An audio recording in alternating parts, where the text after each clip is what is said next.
Good evening, everybody. Welcome into the Nittany Lion Sports Report. It is live here on Bob Long Sports. Bob Long, along with me on Zoom, is Tyler Gellhouse. And if you're listening online, well, I guess where we are doesn't matter. But if you're watching on video, we're here on Zoom. And Tyler, we have a couple of weeks of Penn State football to talk about. One was a win, one was a loss. But my goodness, the days of Illinois and scoring 10 points in regulation against one of the worst teams in the Power Five, I sure like to think, for Penn State fans' sake, might be behind this Nittany Lions team. A nice solid win against Maryland, some things we can talk about and some improvements to be made, but an impressive performance against Ohio State. Other than the loss to Oregon, certainly the best performance that any team had against the Buckeyes. But we're going to dive a little bit deeper into some of the variables and reasons why we feel the way we do against Penn State. And Tyler, I'll turn it over to you. Well, I mean, it was finally good to get a win. That 3-game losing streak for a while there felt like it could extend to 4. Penn State had some timely turnovers, some big plays from Jahan Dotson. I think, 3 touchdowns he scored. But for a while, Maryland had their chances. But, Penn State was able to capitalize off the turnovers and convert the big plays. And ultimately, winning by 17, I think it was a good win that hopefully they can carry over next week into Michigan. Obviously, a top 10 team coming into Beaver Stadium. Penn State's season isn't over. Championship aspirations, yes, but they still have a couple tough teams with Michigan and Michigan State still left on the schedule. A lot to play for still. A lot to play for. Additionally, Jahan Dotson, maybe the best wide receiver in college football, set the record for Penn State receiving yards in a game and puts himself in a position to be a hot commodity at the end of this year from a NFL draft and football career perspective. Yeah, enjoy him while we have him here for the next couple games because, we said that about Saquon Barkley, and the same is true for Jahan Dotson. You don't see many of these guys that can just take over a game at their position like those two have done. But Jahan Dotson, man, I knew that he was good. I think we all knew he was good. I didn't know that he was this good. And he keeps surprising me with his speed, his route running. He catches everything thrown at him. There's going to be a very happy NFL team that I think gets him in the mid to late first round. And I think he's going to be one of those guys that just has a long career, just making plays. And like I said, enjoy him while he's here. And we're going to have to start thinking about how we're going to replace him because that's the kind of production. It's not going to be one person. It's going to have to be a group of players next year replacing the productivity that Dotson has brought to the offense these last 2 seasons. Well, when you think about Dotson, you think about this team, in some ways, what could have been, Tyler, Sean Clifford being hurt was obviously the nail in the coffin for the entire season. The win against Iowa, right? Certainly would have beaten Iowa. Without him playing, they lose. Illinois, Sean Clifford, 50% at best. Without him at 100%, they lose. And even then, that game was inexcusable. But yeah, what besides Sean Clifford suffered? Well, the play of the best receiver in college football.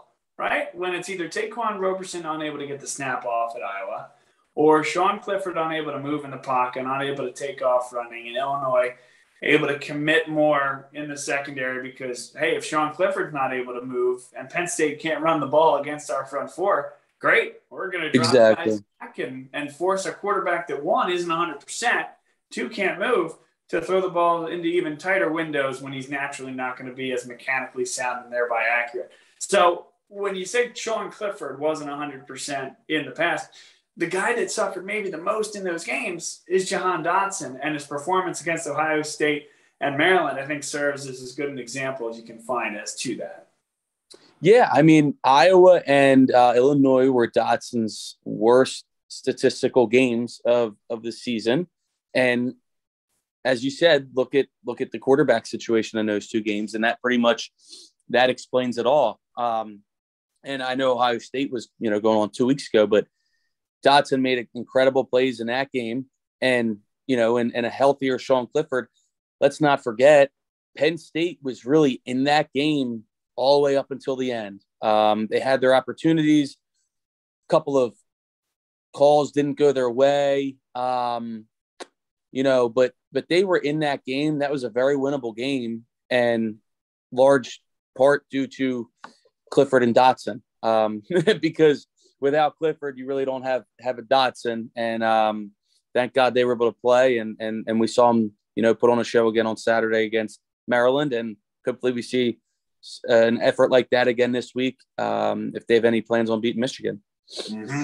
Yeah, and we'll say this once and move on, but had those two games gone their way and they lose a 9-point game to Ohio State in it to the end, you could have a situation where this weekend matters and you get two more top 10 wins and you're sitting there at the end of the year at 11-1 hoping. But nonetheless, that's not the reality that we find ourselves in. For fun, if let's say Sean Clifford never got injured at Iowa, I think it's safe to say Penn State wins that game probably rather comfortably at Iowa. Regardless, a win is a win. And let's face it, Iowa hasn't looked anything. They have actually really fallen off the face of the earth since that game. But if you think about it like that, okay, Penn State would have beaten Iowa. They would have beaten Illinois. They still lost to Ohio State the same way they did. Where do you think Penn State is right now in the rankings? That I think probably just came out a couple minutes ago. Yeah. But, I really wonder. I'm guessing they're right up there with Michigan. It could have been a 7-8 type of game, I would think. Sure. And it just makes you, it's upset, I guess. It's unfortunate to think about that, as we always said, this team will go as far as Clifford can take them. And here we thought that he would be the one holding them back, but he was the one that they were relying on him, because without him, they were nothing. I got to tell you, I think they'd probably be ranked ahead of Michigan right now. Did they just come out, Bob, the rankings? Or are you looking at the No, it's not from this. Okay, because week, yeah. And not to go on a rankings tangent here, but something that does bother me, and I wonder, look, I know the rankings, college football playoff for Penn State this year really doesn't matter because they already have 3 losses. There's no shot, okay? But the fact that Wisconsin and Auburn have the same records and are above Penn State in the rankings, that's kind of crazy to me a little bit because Penn State beat both of them. Auburn, I can maybe live with that based off of their resume a little bit. But Wisconsin, I mean, that's just crazy to me. And I know it really doesn't matter in the big picture, but I mean, this is a team in Wisconsin that's looked bad for the first half of the season, got blown out by Notre Dame, got blown out by Michigan. Penn State beat them, and here they are ahead of Penn State in the rankings. It just didn't make sense to me. I think what it comes down to is there's 3 straight losses for Penn State. And that Illinois loss is as bad as it gets. Just ask Minnesota. Sure. They just lost to them in the same type of ball game, actually. Yeah.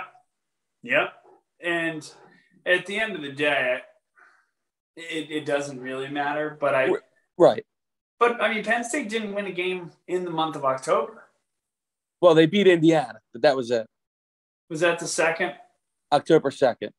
Well, you're right. I'm sorry. You're right. Iowa was the 9th. Okay, they won 1 game in October. Mm-hmm. Yeah, and that's when, of course, but at the same time, they also beat Wisconsin, same record type of deal. That's all. And Sure. I know it really doesn't matter. It's just like, I'm just trying to understand it, but it's college football playoff committee. They're hard to follow.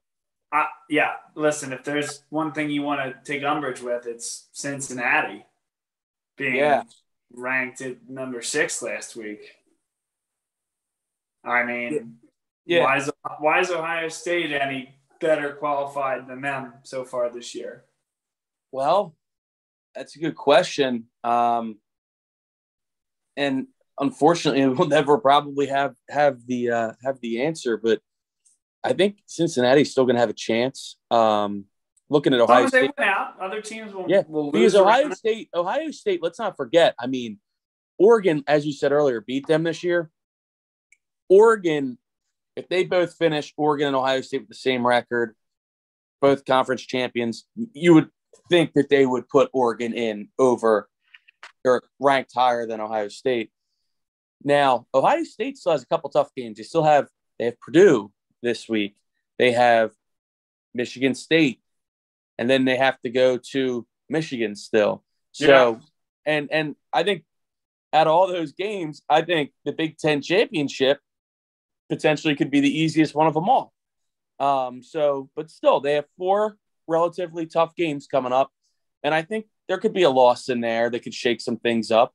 But we'll see. Unfortunately, like I said, Penn State going to be on the outside looking in once again. Maybe one of these years we'll get past that hump. Let's switch gears here, Tyler. Let's talk about Penn State and the future. From a recruiting standpoint, class of 2022 has been heralded as James Franklin's best class, and it certainly is. Spent a lot of time as the number 1 recruited class, rated recruiting class in the country. Tough to say, even tougher to do.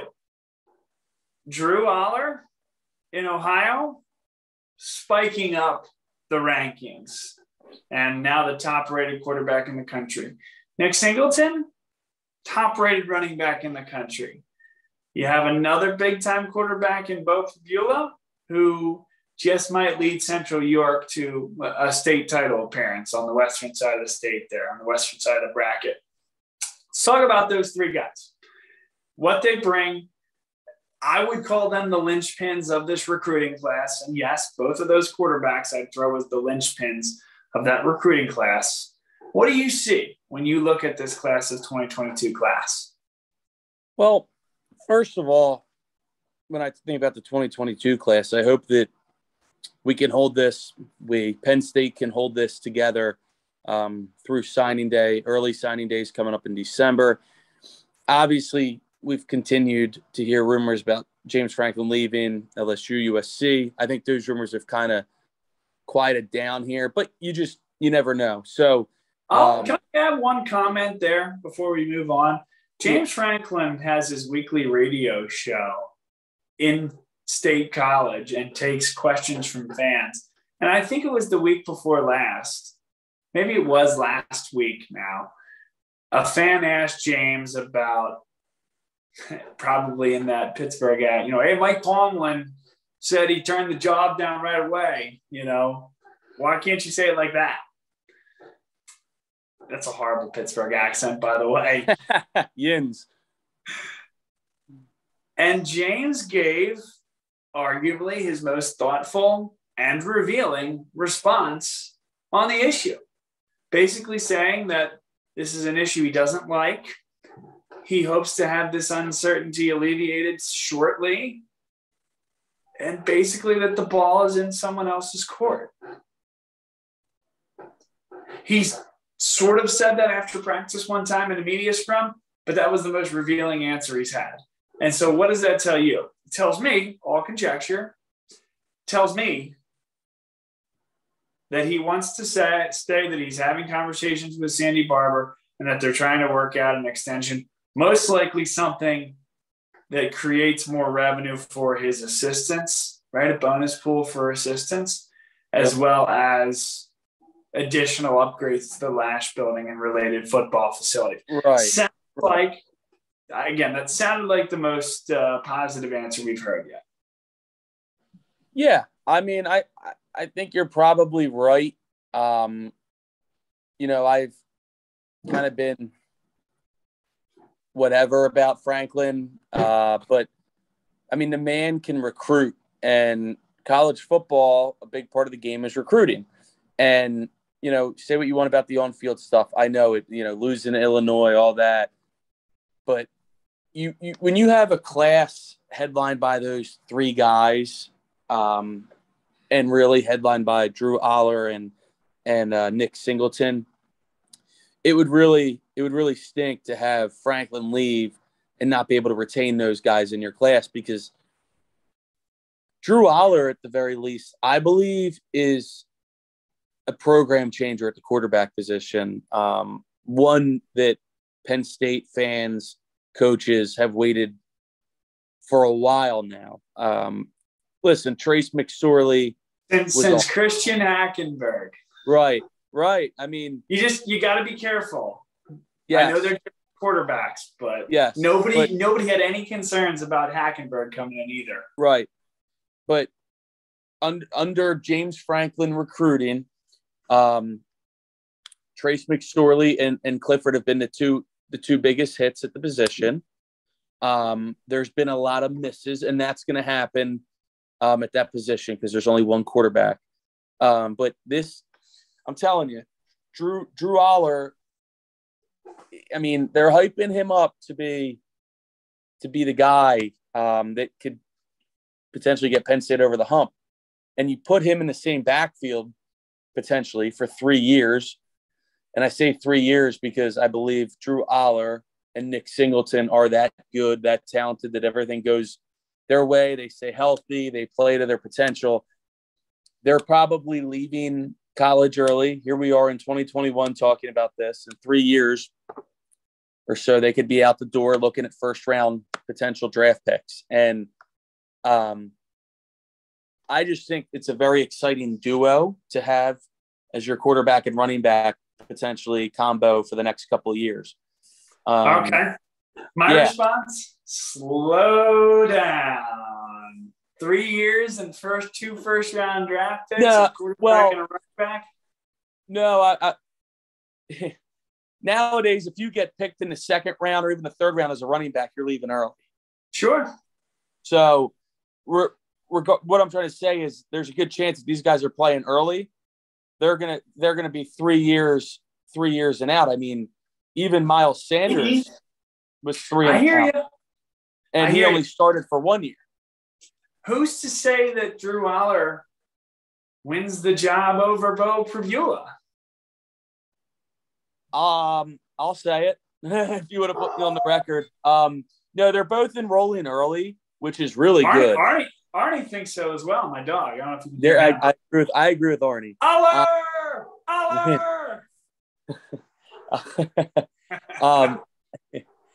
I will.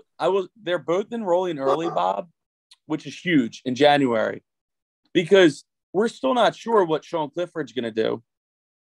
Now, here's how I interpret it. If Sean Clifford leaves to go to the NFL and chases NFL aspirations, I think we're kind of all out, and correct me if I'm wrong, on Taquan Roberson. I think. Yep. Okay, the writing's on the wall there. So that would leave you with Christian Veilleux, whatever the Canadian pronunciation is, Drew Aller, Bo Pribula, and I think they would still test the waters in the transfer market for an older guy in this case, a fifth-year senior, whatever it may be, just because you'd be going into the season with potentially 3 quarterbacks on scholarship, all of them having freshman eligibility, which is kind of just a dangerous situation to be in. So it wouldn't surprise me if they tested the waters there. A lot of it obviously has to do with Clifford and his decision, but I think one thing is important to know and can't be stated enough is both Pribula and Aller will be there starting in January to give them a head start. I do think Drew Aller has the leg up to get on the field earlier, probably be the starter before Pribula. But look, you never know. I mean, And also you got to factor in injuries. If he goes down and Pabula comes in and lights it up, you know what? You just never know. And obviously we're talking in the future here. I just wouldn't discount the kid from Central York. I am by no means doing that. I just think that from a day one, come in and be ready day one. I think Drew Aller in a better position for immediate success. I think in a perfect world, Bob, you go 3 years of Aller, ship him to the NFL, and then you have Pabula for 2 if he wants to hang around and redshirt and maybe be a senior and a redshirt senior starter. Who knows? You never know. He could play safety for a couple of years. He could, and then jump back over. He is that athletic. He is athletic enough to be a safety at this level, I believe. Yeah. Just remember this conversation because I think they come in on absolutely the same ground. I just think that's the way James is running the program. I don't think he gets both of those kids if it's not the case. And I think that there is some possibility, a reasonable one, that Pabula comes in and impresses. And the arm may not be the same. How many times are you making that throw? Pabula has better legs. Pabula, listen, they both had tremendous senior season. Nobody can play better than either of those two guys. Right. I think that Pabula and Aller could be neck and neck for a long time. Here's the $1,000 question. I'll give you multiple choice, okay? Okay, for $1,000. Just like the SAT. Penn State begins the season at Purdue 2022.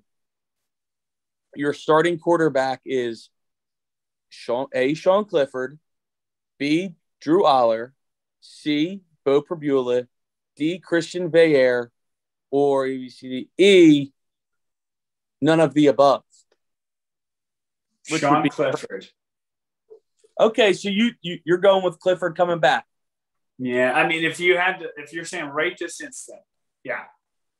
Now you mentioned about Sean Clifford deciding, and I know you know this, but for the benefit of the audience, it's a two-way street. Penn State has to decide they want him back. It absolutely is, and I personally think Penn State would want him back. Because you hear the term "bridge the gap." Sure. And I think in a perfect world, that's what you'd be doing. Now, it could get a little funny if, Drew Aller is better than Sean Clifford. We wanted him to come back, and now we're going to bench the 6-year senior with NFL aspirations. It's not a position I'd want to be in, but I'm also not making $5 million a year. So, but it's a difficult situation. I'm really interested to see how the quarterback room pans out next year. I'm even more interested to see how the running back room pans out next year. Now, I know that I'm a realist and maybe a pessimist. I don't know. I'll let you and the audience decide. But, Tyler, we talked about these guys, and the expert told Penn State fans what to think about these guys, right? The relative experts of the different scouting agencies. And that's where we get a lot of our information from as well. What is the difference between Drew Aller and Christian Hackenberg? And I'm not saying like they're physical, but like from a standpoint of where they were thought of nationally. Well, remember how excited we were about Noah Cain and even his freshman year? Yeah. Right? Where he came from IMG? Remember how excited we were about Ricky Slade? What's the difference between Drew Aller, Nick Singleton, and those guys other than they're somewhat of a mystery and we're going off high school tape, and these guys we've proven what they can do at the college level? I think what's interesting about Drew Aller is this time last year, he was a 3-star prospect. Yeah. And he was not – I never even heard the name. I mean, Penn State had Bo Pabula on board under Kirk Shiraka. Mike Yursich comes in. He's starting to target his own quarterbacks, and he was one of the first quarterbacks he targeted. It's three-star quarterback from Ohio, Drew Aller, and you're like, okay. I mean, 3-star, that's good, but that's not really what we're looking for. Then all of a sudden, his stock just keeps rising, and now he's the number 1 quarterback in the country. Look, a lot of recruiting as good as those guys are, the experts, they're wrong a lot too for different reasons. Now really freaking hard to project. Yeah. And the Christian Hackenberg, I mean, let's not forget how good he did look under Bill O'Brien. Sure. You know, and who knows with the coaches that came in with James Franklin, John Donovan, who just got fired from Washington the other day.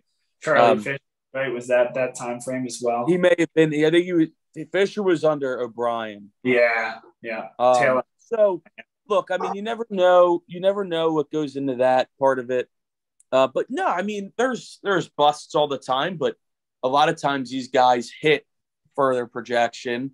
And, I mean, that's kind of what Penn State's counting on because, like I said, I think Drew Aller and Nick Singleton could be an incredible running back quarterback combination.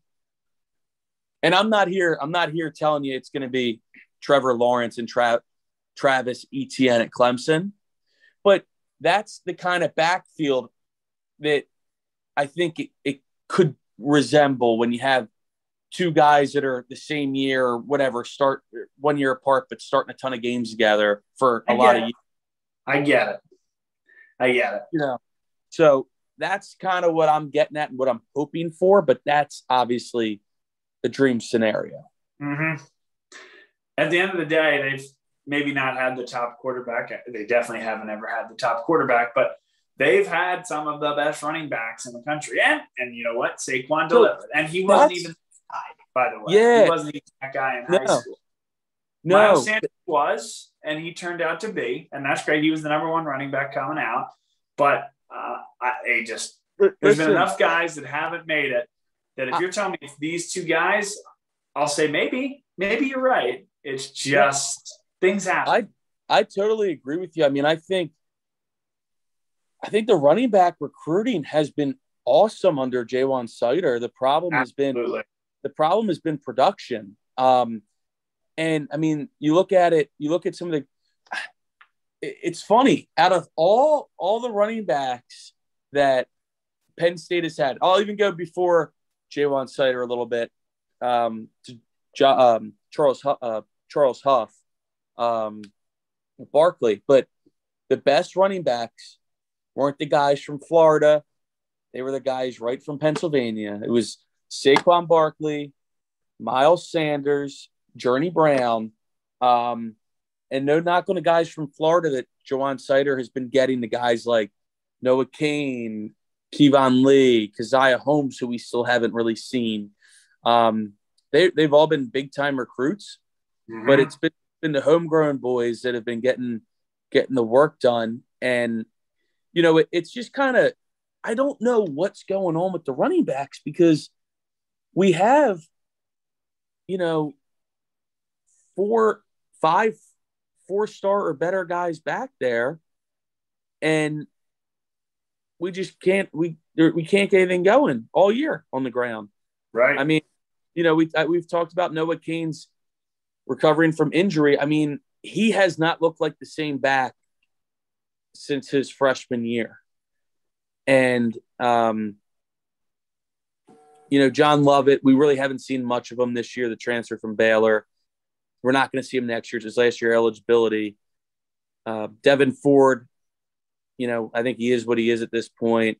Keziah Holmes, feels like he's redshirting again this year. I think Kevon Lee's been the best running back. And I think you're right about that. Yeah. And, you know, but for a big dude, he hasn't even been running as hard as we've seen him run in the past, as in last year. I don't know what it is with the running back room. I just know there's going to be a shakeup because you have not only Nicholas Singleton coming in, but you have Katron Allen from IMG, the same school as Noah Cain, KJ Hamler, some other guys. But there's going to be a shakeup because you're not going to have, you know, 6 scholarship running backs next year with those two coming in. Ford, Holmes, Cain, and Lee. Lovett's going to be gone.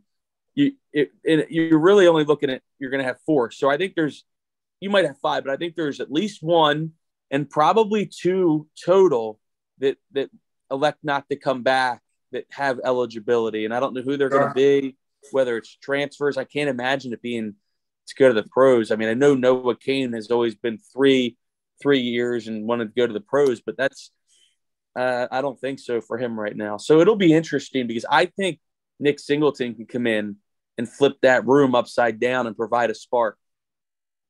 Could be. Should be very, very interesting.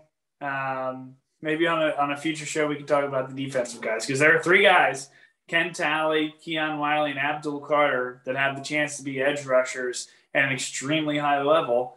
And that, I believe, is what drives the defense at this college level to the next level. Look at those Ohio State teams with Bosa and Chase Young. And I don't know if these guys are that, but there's a lot on the defensive side of the ball that we can dig into in a future show as well. Yeah, and I know your buddy Bruce Badgley loves Nicholas Singleton out there in Berks County. He does. So, yeah, and from everything I've heard, I've never seen him play in person, but he is the real deal. The national scouts absolutely love him. And let's give Sports Stream Premium Network, where we're being housed this year by Bruce, a shout out. Bruce is calling the District 3. I don't know if it's the title game yet, but a District 3 playoff game between Berks Catholic and, is it Cocalico maybe? But you can watch that game. He's going to ask you to donate, or there's a free code, but all the money goes to support the schools. So if you're looking for something to watch on Friday, that's you, Tyler, or anybody watching the show, go check that out on the Sports Stream Premium Network. Go watch Nicholas Singleton.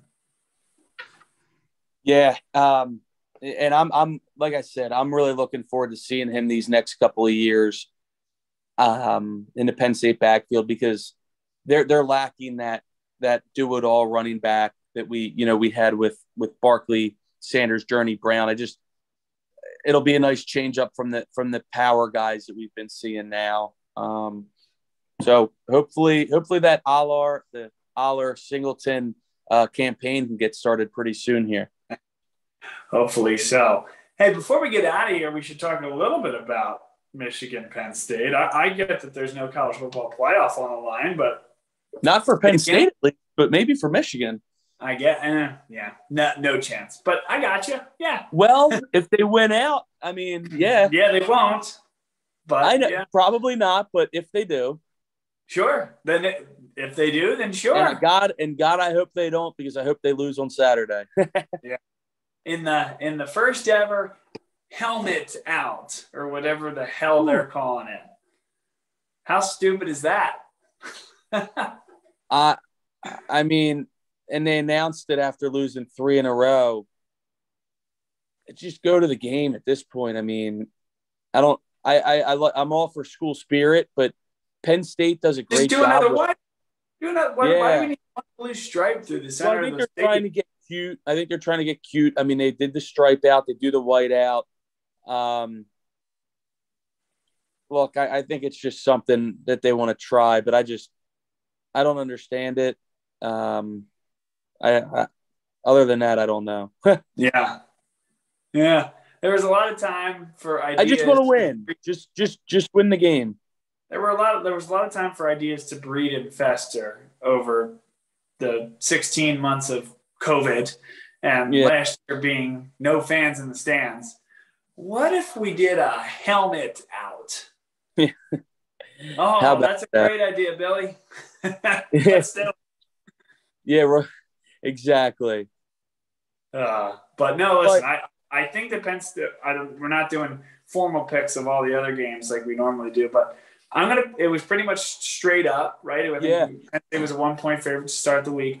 I'm going to go Penn State to win the game at home. I don't trust Michigan. There's nothing about that team that particularly impresses me. That could be cold, freezing cold takes. But I think they're a good team. I don't think they're the number 7 team in the country. I think Penn State is playing better. I think what this team has done a great job of doing, they haven't done well playing the game after a loss. We know that. Right. But they've done a good job after the fact of finding a way to salvage a season. Basically, when all their hopes and dreams for that year were crushed, they don't give up. They don't just go into a shell. I don't know what that's worth, but I think it's worth something. And this weekend, I think it results in a victory for Penn State. I do too. I think Penn State's going to win, I'll call it 23-20. Field goal, maybe 4 points. I think that obviously being at home helps. I think the helmet out is going to be electric and is going to have that's worth a couple of points right there, the helmet. But no, I know Penn State's, got some banged up players, Mustafa. I'm sure Clifford still probably isn't 100%. And I'm sure there's some other guys with nagging injuries. It's November and Big Ten football. But I know Michigan's got guys banged up too. Couple of their receivers, couple of their running backs. So, I think it's going to be a grinded out type of game. But I think that, again, Jahan Dotson, I think you have to look to him to be the difference maker because one team has a player like that and the other doesn't. And I like Penn State's chances because they have Jahan Dotson. Yeah, I agree. I think Dotson is a huge game. I think Clifford has a big game. He's going to have to. I don't know that they find an answer at running back, but Penn State's defense is going to make life very difficult on Michigan. Could be a little bit of an ugly game, Tyler, but I think a couple of big plays in Jahan Dotson's favor is the difference. Yeah, I agree with you right there. I think, field position, all that stuff is going to come into shape here. But look, I don't know what your score is, but I think Penn State by field goal. Did you give a score, Bob, or? I haven't yet. Yeah, let's call it 30-26. I don't know where 26. Yeah, it's going to be somewhere in that ballpark as well, obviously. So, and again, that's good because then I think at a bare minimum for Penn State, I think you're looking at an 8-4 season. Which after that 3-game losing streak doesn't look all that bad when you look at it that way. Yeah. Yep. I'm with you. It should be a nice weekend for at least an entertaining game. We'll see. Sure. We'll see how it ends up. Maybe the team freed up a little bit here as well. Not as much pressure, but I hope Penn State fans are sticking with this team because I think the performance at Maryland, while maybe it didn't totally inspire you, it ended up convincing enough. Jair Brown, great interception. I feel like that's been coming for him. He's deserved that. He's played great as the second safety in the defensive secondary. And I think that the Ohio State game was, in some ways, inspiring, especially with the 3 weeks that had preceded that. Yes. So folks have their thoughts about James Franklin, and I get it, right? They haven't qualified for the college football playoff, but there's a lot of good things going on. A lot of high-character individuals. Like I said, a lot of guys that, they shouldn't have lost Illinois, and they shouldn't have lost a lot of these games over the years. The week after they had lost the first, I'm not sure if there's any causation or correlation or what have you. But what I can say is they find a way to finish these seasons strong. And like I said, I think that's commendable. And you know what? You have 2 top 10, top 15 matchups coming up in the next few weeks. So let's enjoy them. Let's see if Penn State can't go 9-3, make their way to a New Year's Six bowl game and turn the page to, like you said, the Drew Aller, Nick Singleton show next year. There you go. So that's what I got for tonight. Did we miss anything? I'm sure we did, but we covered a lot too, so that's good.